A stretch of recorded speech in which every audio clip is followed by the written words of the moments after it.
Good day, dear TV viewers. We are glad that you are again with us on this very interesting viewing of Dynamic, where we interview dynamic people about their Christian experience on home-based TV. Now today we've got a very special guest here, and his name is Rasumi Durais. Welcome here. Thank you, sir. Very nice having you here. Well, it's good to be here, sir. And I want to tell the listeners, Rasumi's claim to fame, he's got a number of claims to fame, but the most important thing is that he grew up a Hindu and he became a Christian. And we want to discuss that story with him today. And it's one of the most interesting experiences I've ever heard. Now, about him, he's a teacher, head of a department. He teaches maths, but he's a multi-talented person. He also wrote, for example, a book on chess. This is the book I have here for school children, How to Play Chess. Chess, the gymnastics of your mind. Now, I must tell you something interesting. I was young and I just knew a little bit about chess, and my a cousin wanted to play chess against me because he wanted to see who's now more clever. Is he more clever? I'm more clever, or what? But I was never so good, and I never had the time to play chess. It takes time. But I think for the many youngsters today, they can't concentrate, they can't sit still, they're in the streets. Chess can be a good thing to help them sit still and concentrate and think and plan. Yeah. So this is a very interesting book, and I see all full of illustrations for children, and you drew all the illustrations. Yes, I did. So you're a mathematician and an artist and a chess player, and at the back here you've got quite a few pictures of your chess pupils, and a number of them have gone to play chess tournaments overseas. But what's also very interesting is you end off over here, the last chapter, nutrition and exercise. Yes, that's very important in chess. You want to play good chess, extreme chess. I think nutrition and diet is very important. Yeah. Yeah, and following that, I know some people may find this a bit uneasy. A vegetarian diet is absolutely a must in terms of the growth of the brain. Yeah. Yeah. So I'm glad you've got a holistic view and give the kids also a holistic view of life, nutrition and exercise. You can't just sit in front of TV all day. Hey? And so yeah, this is very good. And the Transvaal Education Department is promoting this and using this. Well, it's now called Gauteng Department of Education. So we have it being offered as a school subject in my school down in Durais, that's Johannesburg South. And my principal supports me very much. My SMT does that. And we have tournaments. We have about 3 tournaments a year.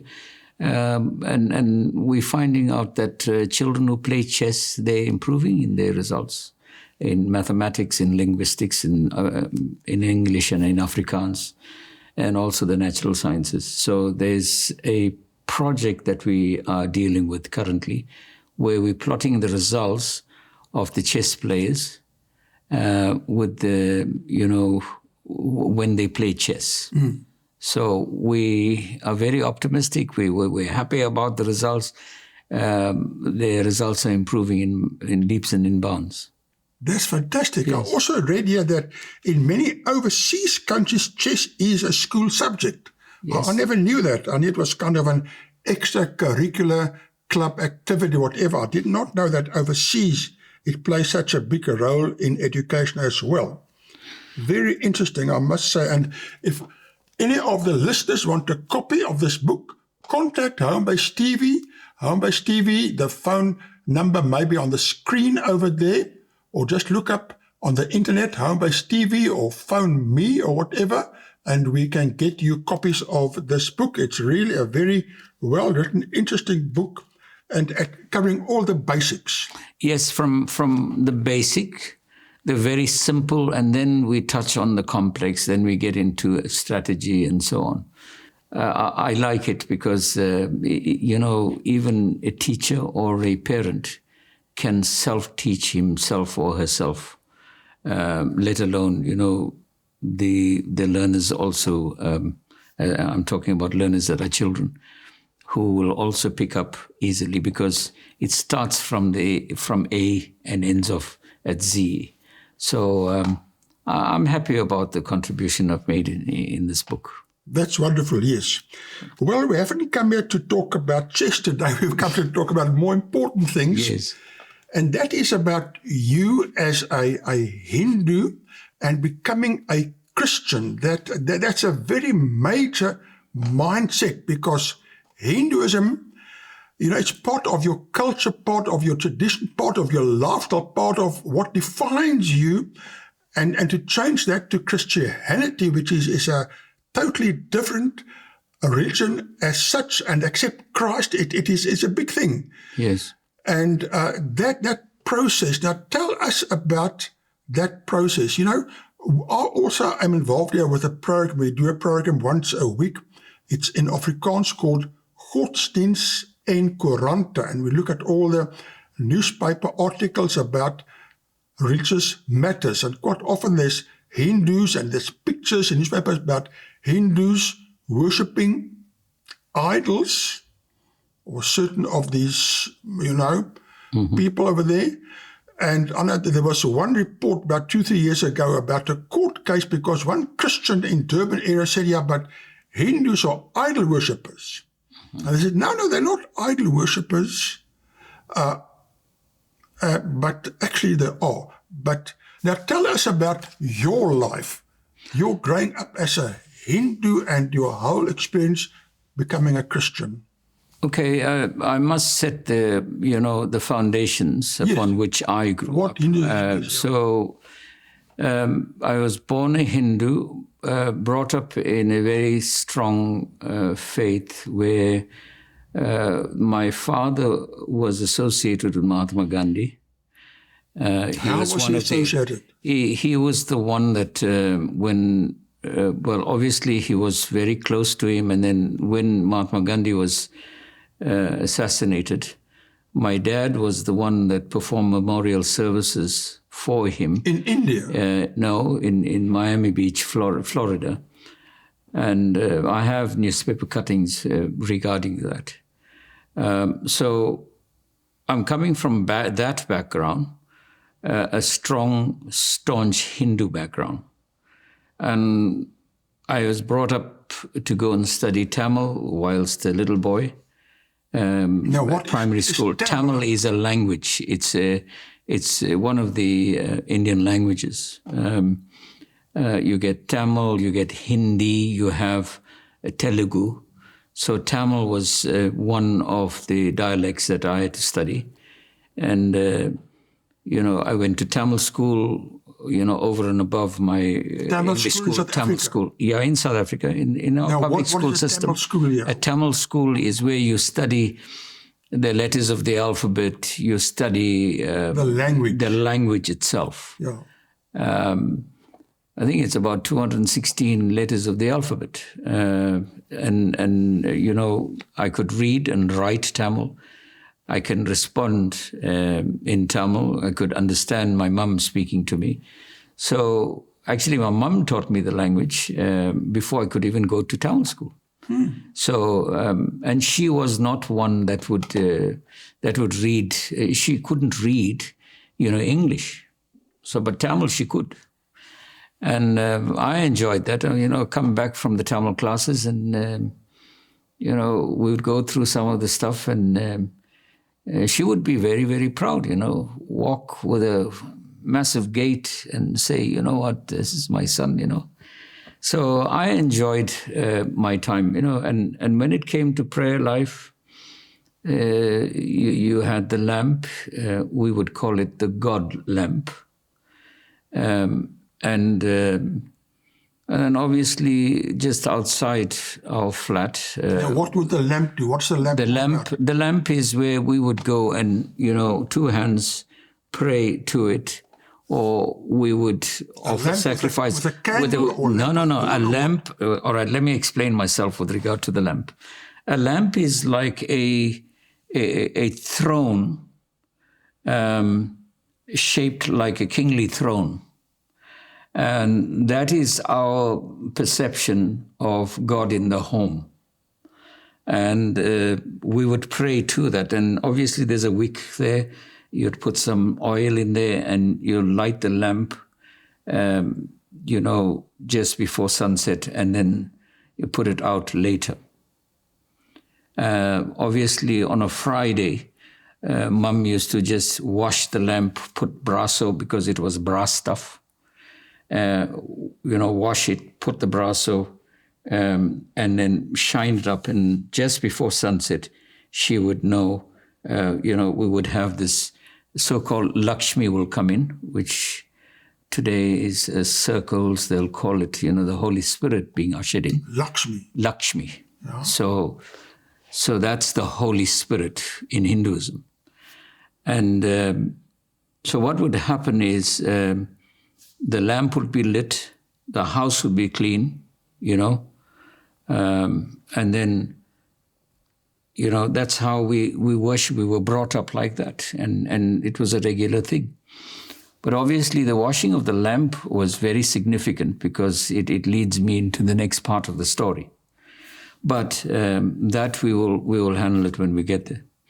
So coming up from here, we just outside the yard in the flat, we would have a makeshift kind of a temple. And we would offer, whenever there was a ritual or there was a grand prayer, an offering or a sacrifice to be made. A grand prayer where you offer a sacrifice. You call that a grand prayer, so offering? Yeah. So you offer to the gods.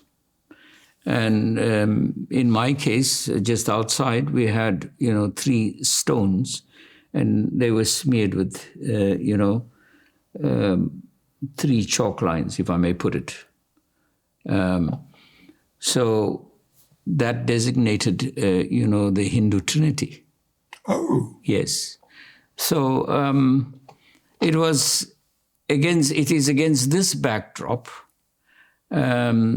that on occasion that I had to offer a sacrifice and cut 7 hens. And it was during this time and when I was... How old were you then? I must have just entered college, and that may have been 22 years old. And then, you're given the knife, you're given the privilege to cut this and offer the sacrifice for the morning prayer. And so that you would prepare these animals that you've cut up for the afternoon prayer. So I took the knife and I cut this. And by the way, I was at college for the first time, the first year in my college studies in Gauteng. So I would cut this, and it was a very traumatic experience. Because after cutting 7 hens, I found that I was in tears. Traumatic. Very traumatic. I went to my mom and I said, "Mom, don't you ever give me a blunt knife. Don't you ever give me a blunt knife." I think, and then she says, "Sharp or blunt knife is equally bad." Yeah, but it is. So my mom says, "You know what, Kana, darling, Kana means good darling." I say, "You know what? I gave you the sharpest knife." And then it dawned on me that it was the experience of cutting it that just messed my mind up. Taking a life. I battled with it. Yeah. I battled with it, and it stayed there inside. It was a battle. I said, "No, man, you know what?" And that's where my search began. But I didn't know how it's going to begin. But it kept mulling. I've been mulling it. And then I realized, no, man, whilst I was at college, when I went back to college after the recess, I said to myself, no, I must speak to someone about it. But I didn't know who to speak to. But I had a neighbor in the dormitory, and his name was Paul. And I said, Paul, I don't want you to discuss this matter with anybody. It's just between myself and yourself. But I want to ask you some questions. And the questions bordered on my experience. But I didn't tell him about that experience. I said, but tell me, I heard that in the Bible, you guys used to offer sacrifices. I don't know whether it's the Christians that offered it or it's the Jews that offered it. So, just enlighten me. And then you stop suddenly. And are we Hindus wrong in that when we do this? Then he says, you know what, my friend, everything in confidence, I'll tell you that you're partly right. But eventually you're wrong. And I said, oh, just tell me, give me the experience. He says, listen, when Adam committed sin, he ensured that, God ensured that there was a sacrifice.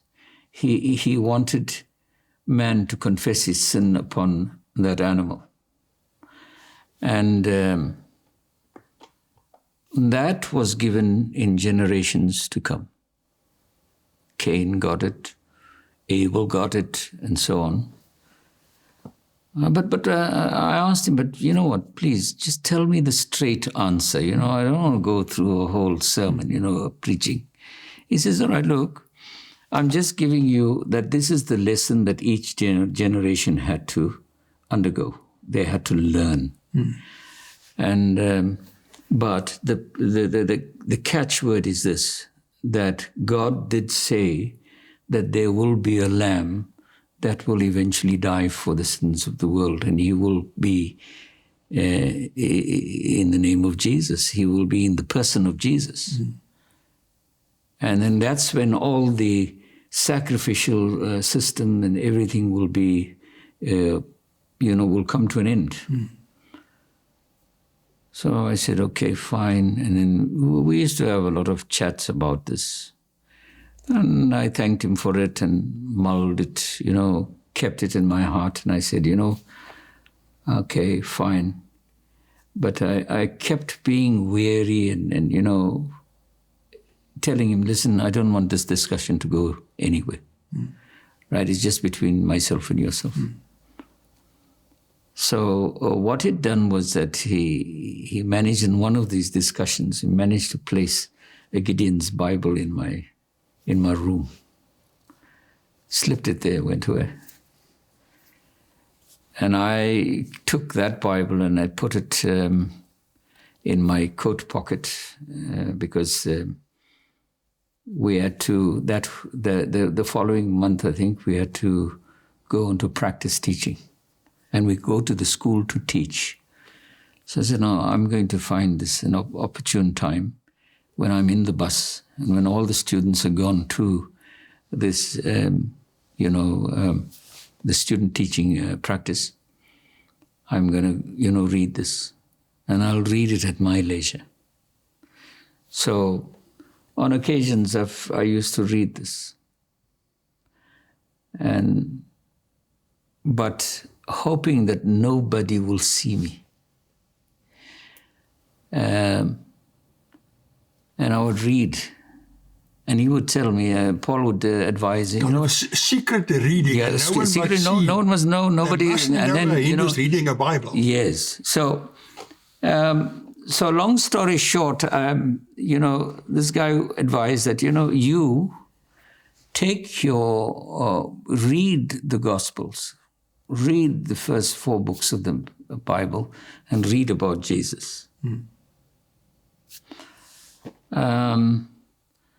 So I would read about the prodigal son, and I'll say, wow. And there was an occasion when, it was cold, we're traveling in the bus, tears would flow. But I would, tears would flow down my cheeks, and there was an occasion where one of the students would say, "Hey, Durais, are you reading the Bible?" And then I would stop and say, "No, man, it's very cold. It's the winter's cold." I was caught out, you see. But anyway, so I would read, I would say, "But Jesus is a good man, But I think now I would always be fighting against this thing. There's this antagonism. Yeah. And it bothered me.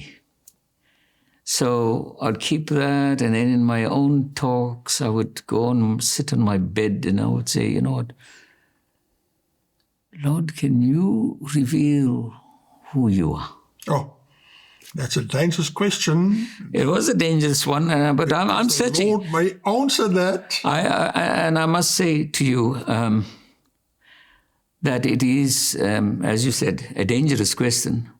But if you're seeking for truth, Yeah, it's a necessary question. that is a question that is essential. Yeah. You want that to be firmly, it must come out. God must reveal himself. Yeah. And if he has created you and I, then I think he has an obligation to do that, Yeah. to reveal himself. Yeah. Rather than me, speaking to an idol. And I know it's quite a sensitive issue, that I'm mentioning this.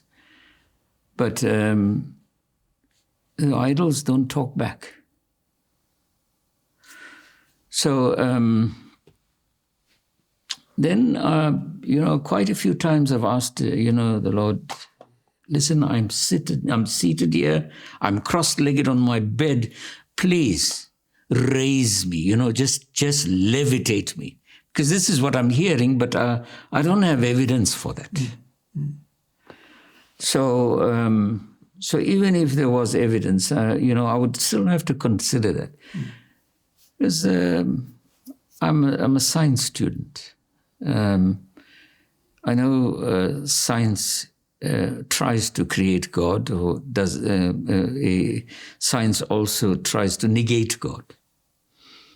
And there are people that are scientists that also believes in God. So there's a whole lot of different voices out there, but I want to know for myself. Mm-hmm.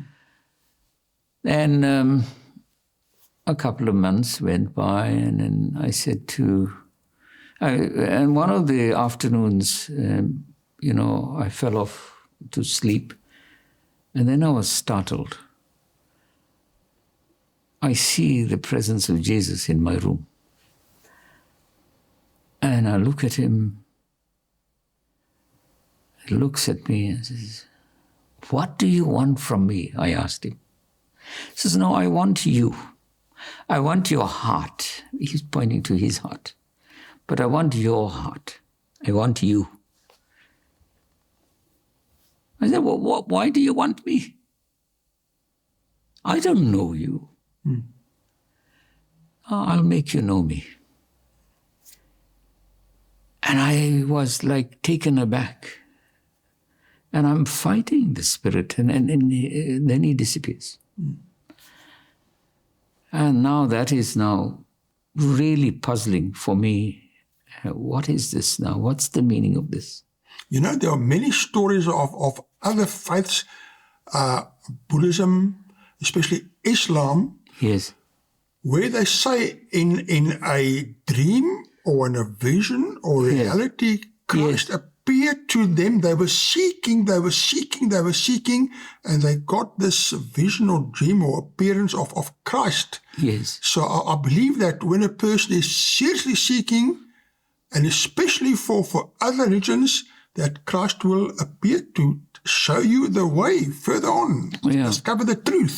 No, that's very true. I mean, I've heard numerous stories. I mean, but I didn't hear it at the time that I was going through the experience. But I do know now there are thousands of them that have received visions and dreams. Iranians have done that. And then I was listening to a couple of experiences. But back to this. So I tried to play this experience down, and just then, during that time, God sends those signposts, it seems. For me, it is like that. Mm. And so there was a guy that was, Paul was saying, listen, why don't you come over, go to an evangelistic meeting? And I said, no, I don't want to go that out. I don't think I'm ready for that. And so he then introduced me to another friend. And the guy was saying, hey, there's an evangelistic meeting. Will you be ready on this day? I said, okay, I'll be ready. A Christian evangelistic meeting? Yes, there is a Christian evangelistic meeting here in the Hatfield Baptist Church in Pretoria. So I said, okay, I'll come. And that convenient time, I avoided him. But this guy was actually persistent. And I think the evangelist was there for a couple of days, and he managed, this guy, this friend of a friend, managed to catch me and said, right, come, let's go. And I went to this meeting. I somehow or the other, I just think that, after listening to the sermon of the Minister Reinhard Bonke. Okay, yes. He runs he's late now, I think, but I'm talking about the 80s now. Mm. He runs the CFA and the Christ for All Nations. I saw him on TV at the time. Yes. Very powerful, very convincing speaker. Yes, powerful speaker. Mm. And he was speaking about how Hindus in India, when he was preaching there, he was speaking against, the idols. And people were taking their necklaces off and their charms and throwing it on the podium. And he was pleading the name of Jesus. And he was practically stamping on them in the name of Jesus. And I'm sitting there and I'm listening to this. And I said, you know what?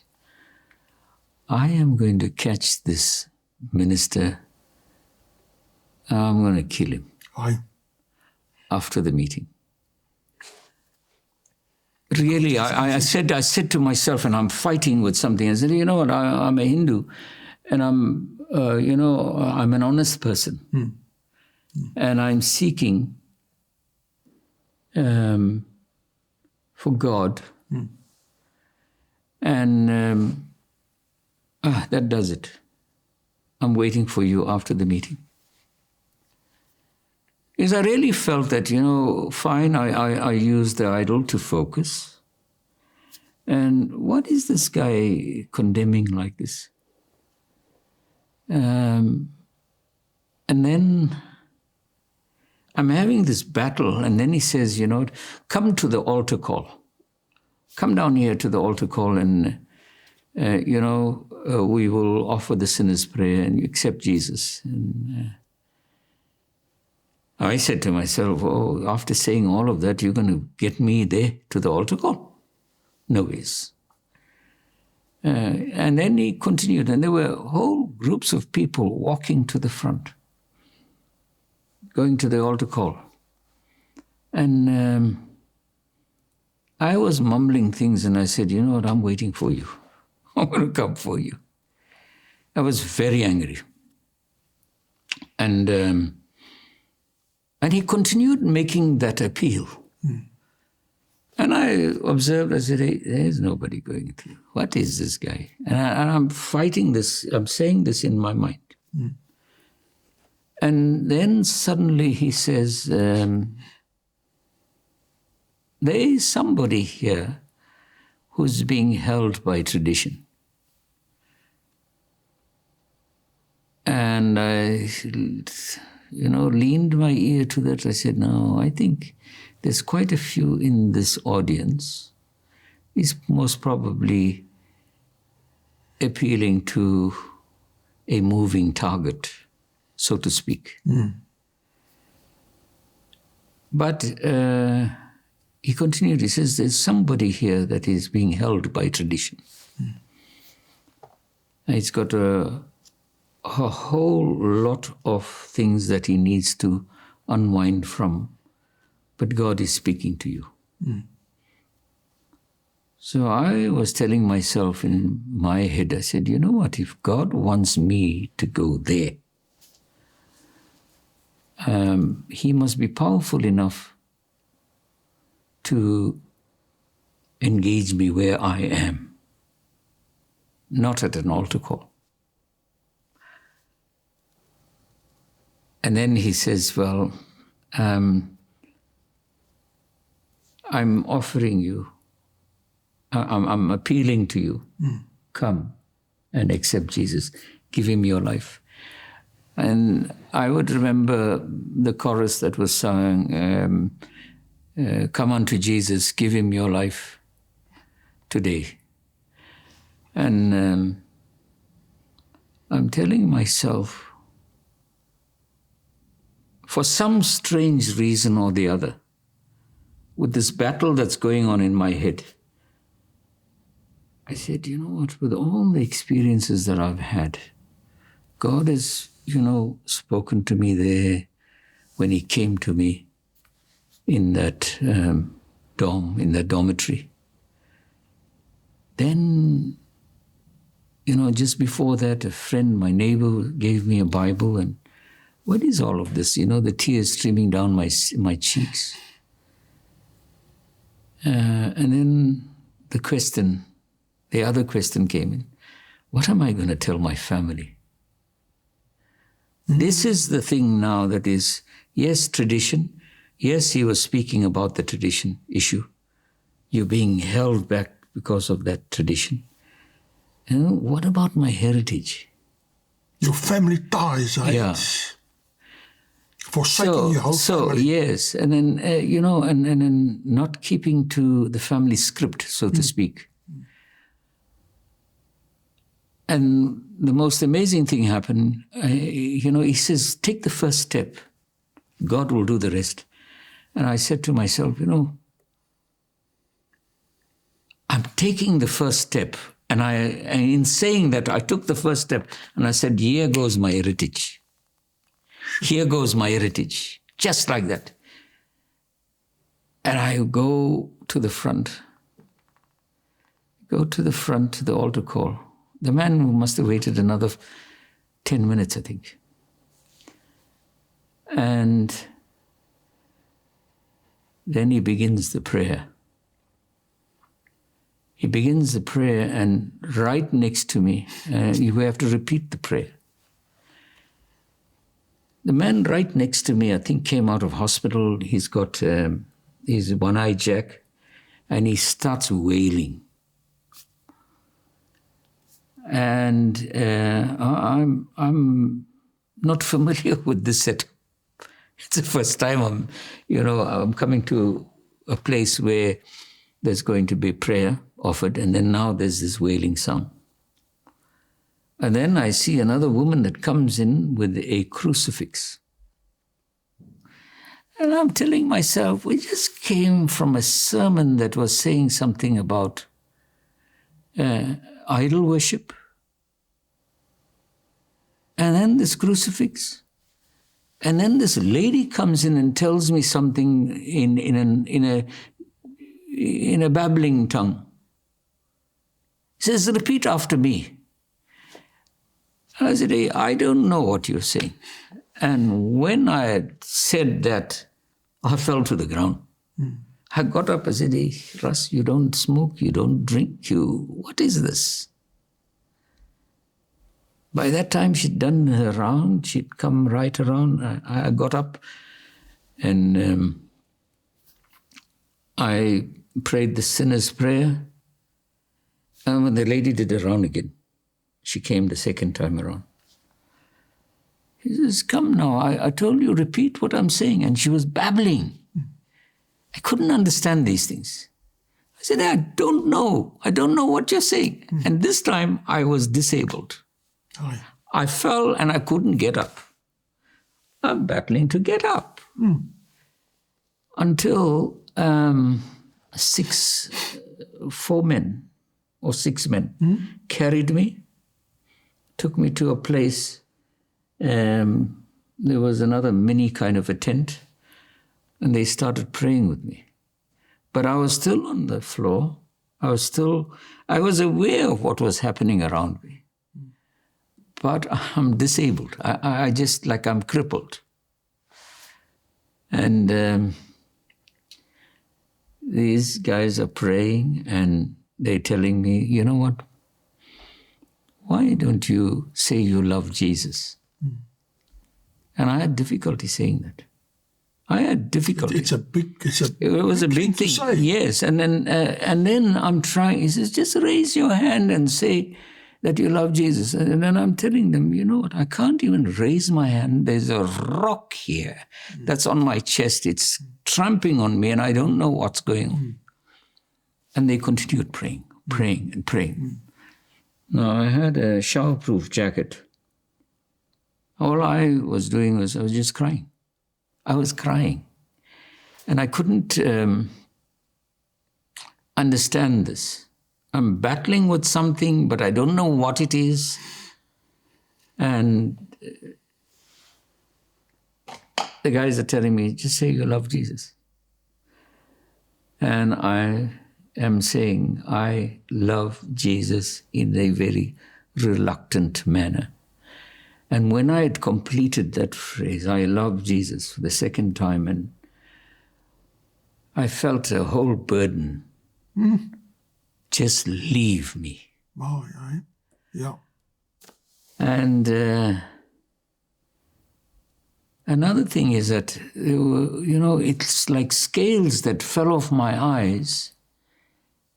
Everything was so beautiful around me. And I said, hey, Lord Jesus, I love you. To this day, I don't know who the men are that carried me, who prayed for me. They must be elderly, they may be late now, but at the Hatfield Baptist Church, they must have had a lot of helpers. And the friend of a friend who brought me there was looking for me. So he says, hey, Russ, what's going on with you, man? I'm looking for you all over the place. What's your story, man? You like to be difficult, eh? You are Mr. Difficult. I said, Ajit, you know what? I've accepted Jesus. He says, but you did a wrong thing and it's going on. I said, hey. Then he stops dead in his tracks and he says, what? Just say that again. No, I accepted Jesus. Major step that day. He says, what? And I know that 1 hour that perhaps they were praying for me, he must have been looking for me. So everything, sort of all his anger and anxiousness, anxiety, everything just sort of dissipated. And he says, but I never expected you to become a Christian. You never know who becomes a Christian, not, eh? Yeah, and I said, you know what, I want you to come to my room now. Yeah. Well, it was about 9 o'clock, 10 o'clock, I think. You come to my room, I want you to just help me clear my room out. Yeah.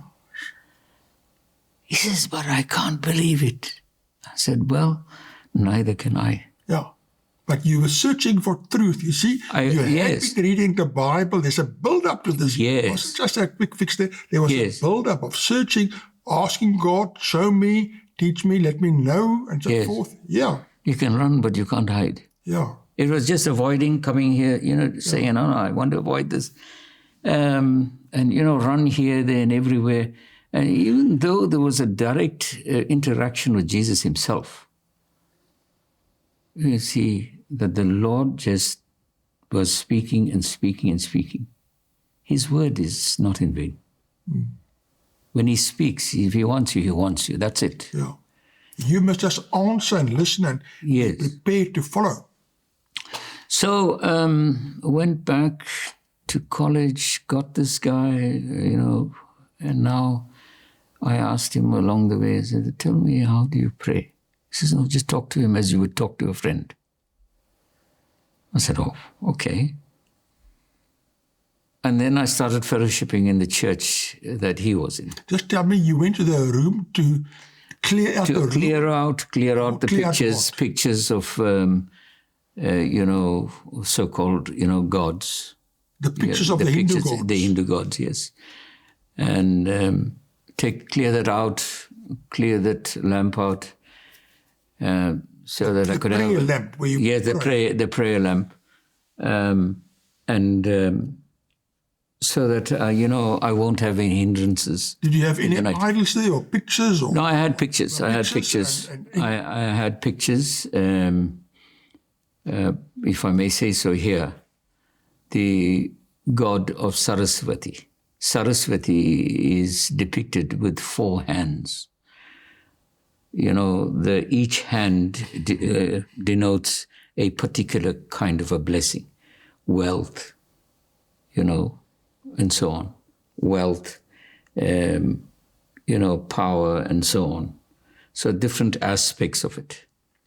So that picture was taken down. So it was a very serious conversion to go and Yes. take away all your... No, I had no, to be really, viewers, if I have to say this, and I say this very, very humbly, when that conversion occurred, and I saw what Jesus did for me, it was no question for me to clear everything out. And that's what I did. And I found peace. I found peace from that day onwards. Sure. Wonderful. But the antagonistic thing was this. Why was I fighting all the time? Escaping here, escaping his voice. Reading his Bible, tears are flowing, and still saying, no, I'll think about it. If God was somebody that could just, allow a tragedy to happen where a truck knocks me or a car knocks me, then what? I lost all those signposts. I don't know, but that's the way I feel. So it was for me a situation where I had to, clean it out once and for all. But there were some other challenges, which was just as frightening as my engagement with whichever voice I was engaging with. The idea of saying, battling and talking to God and saying, my heritage is going to go and this, that, and now that's the second, and that's the other aspect. Now I need to go home. I need to tell my family. Sure. Or not tell my family. Yeah. The same type of behavior that I had with the Lord now, I'll have to play a ducking, hide and seek game even with my family. Yeah. So that was the 9th of September, 1984. And I had to come home on the 24th of September. It was the Michaelmas holiday.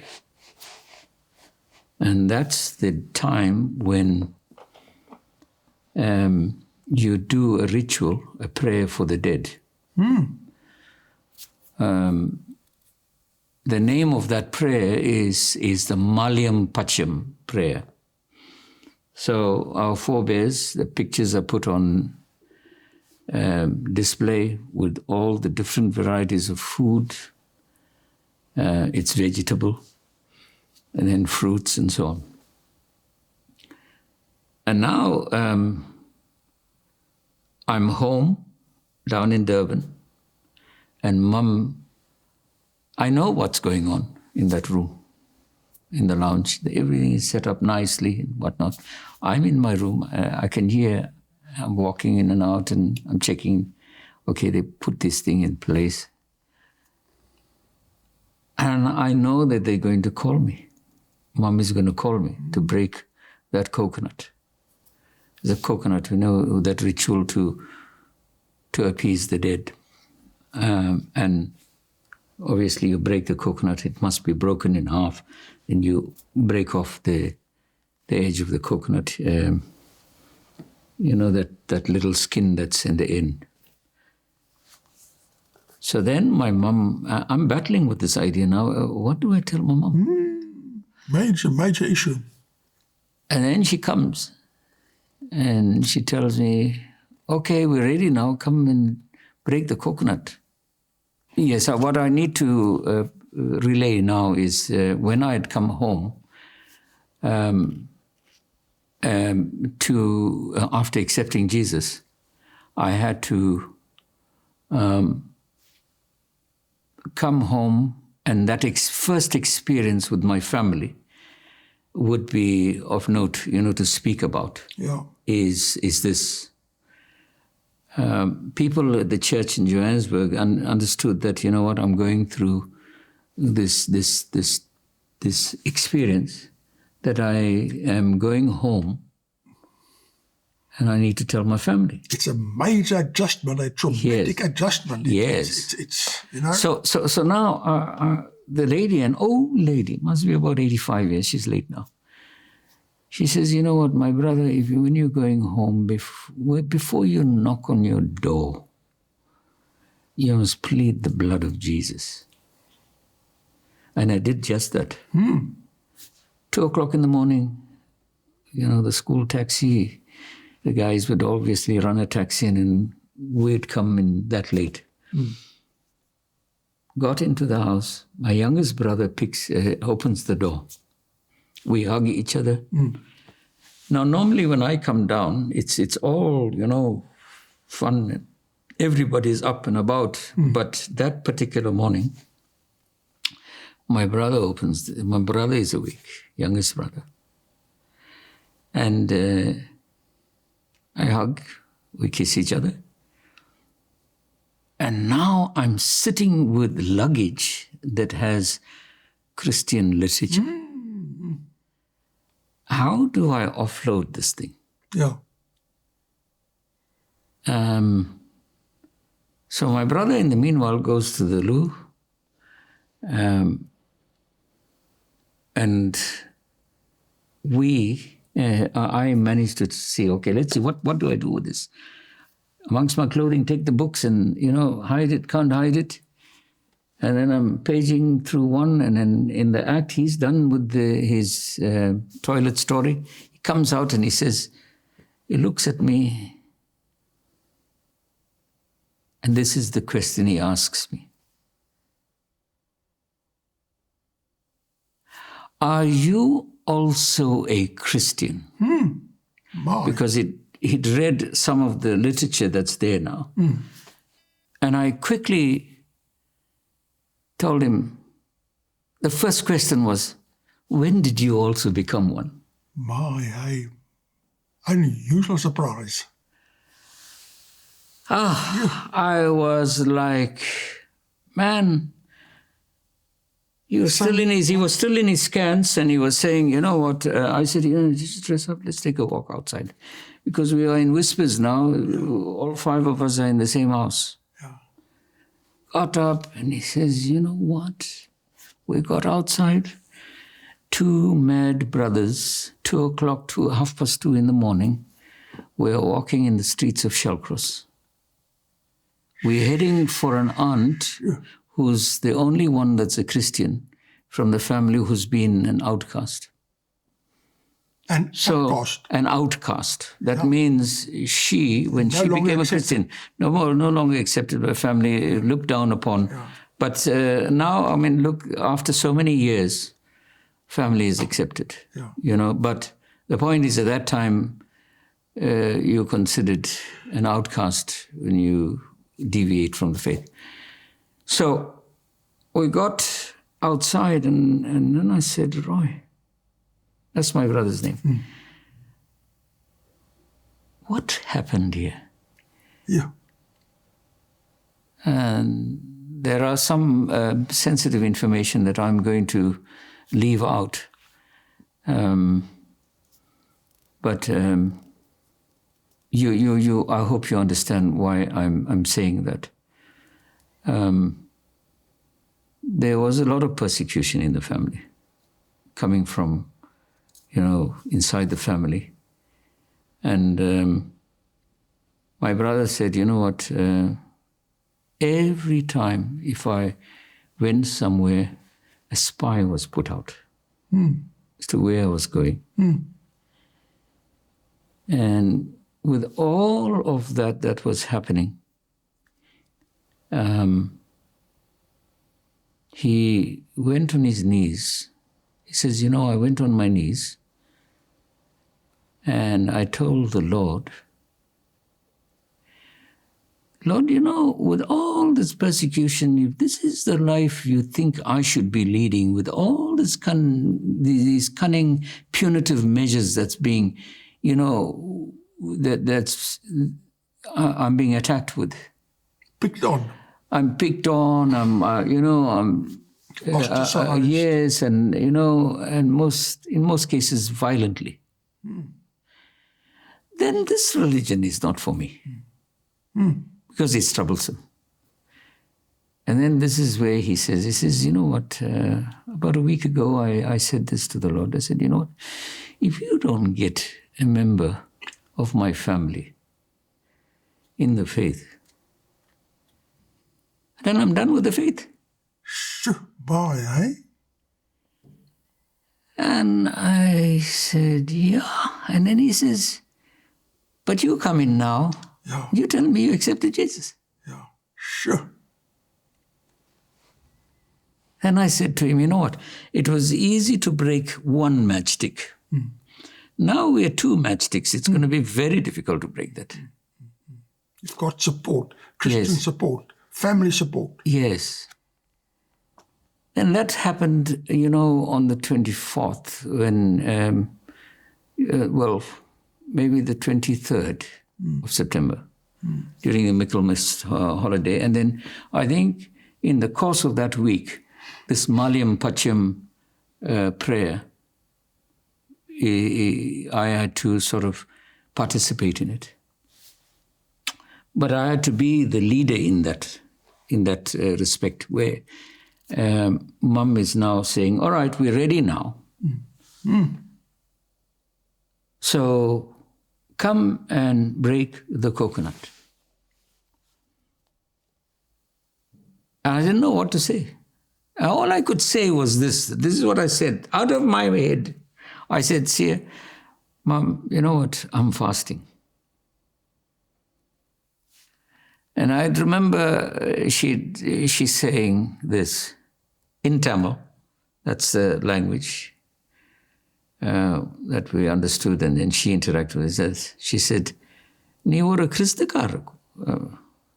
And that means, are you a Christian now? Picked up, eh? The refusal means something. Yes. And I just responded like as though God was leading her to bring it out of her mouth. And I said, wow. I said, Amma, yes, I am a Christian.